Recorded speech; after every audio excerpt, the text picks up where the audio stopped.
اس کے ساتھ دوسرا محاذ جو گرم ہو رہا ہے وہ ہو رہا ہے جس پہ ہم بھولے پڑے ہیں.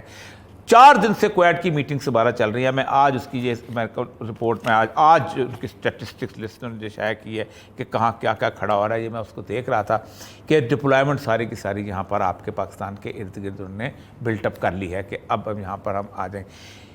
آپ سوچیں کہ ایک ملک ایسا تھا جس پہ مہنگائی کا بہت اثر نہیں ہوتا تھا, وہ ایران تھا. اس نے اپنے آپ کو سیلف سسٹینیبل بنا لیا ہوتا, سب کچھ کر لیا تھا, لیکن ایران میں گندم نہیں ہوتی.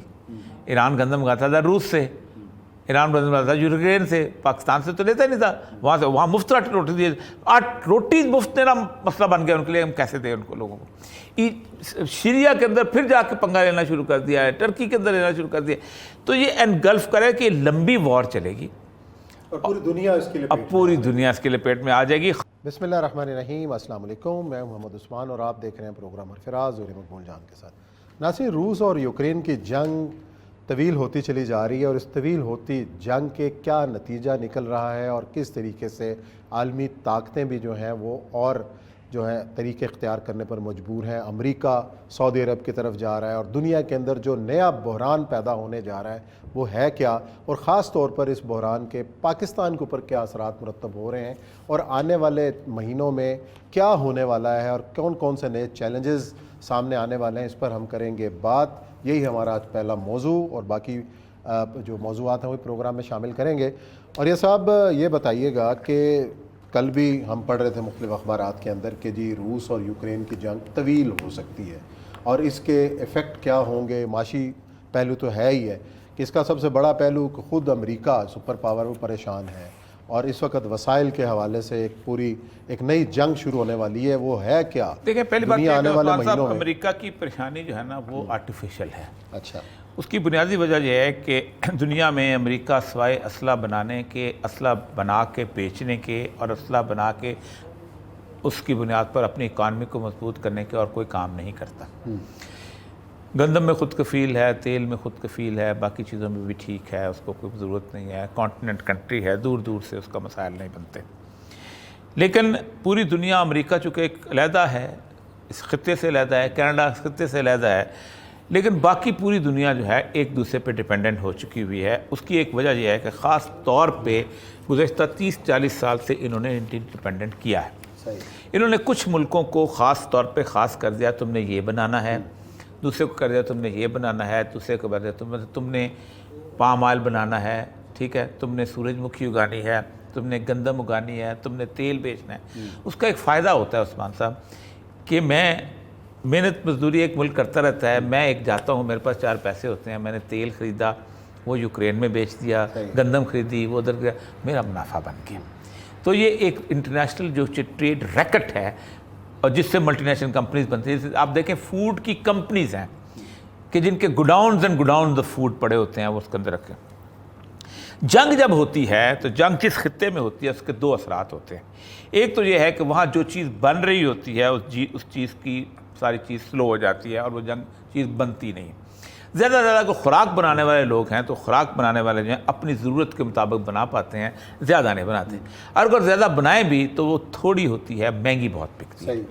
یوکرین اور روس یہ 2 ملک ایسے ہیں کہ جو دنیا کا 30% چاول, گندم اور دالیں بناتے ہیں. 30% عثمان صاحب. آپ کے گھر میں باقی جگہوں پہ مطلب یہ جو بھی ہے اس کو کہتے ہیں fruit basket of the world, sorry food basket of the world. دنیا کی جو فوڈ بیکری یا فوڈ باسکٹ اس کو کہتے ہیں خاص طور. یہی نہیں ہے, یہ تقریباً 50% سن فلار آئل بناتی ہے, یعنی جو تیل ویل ہم جو کبھی کرتے تھے وہ بناتی ہے.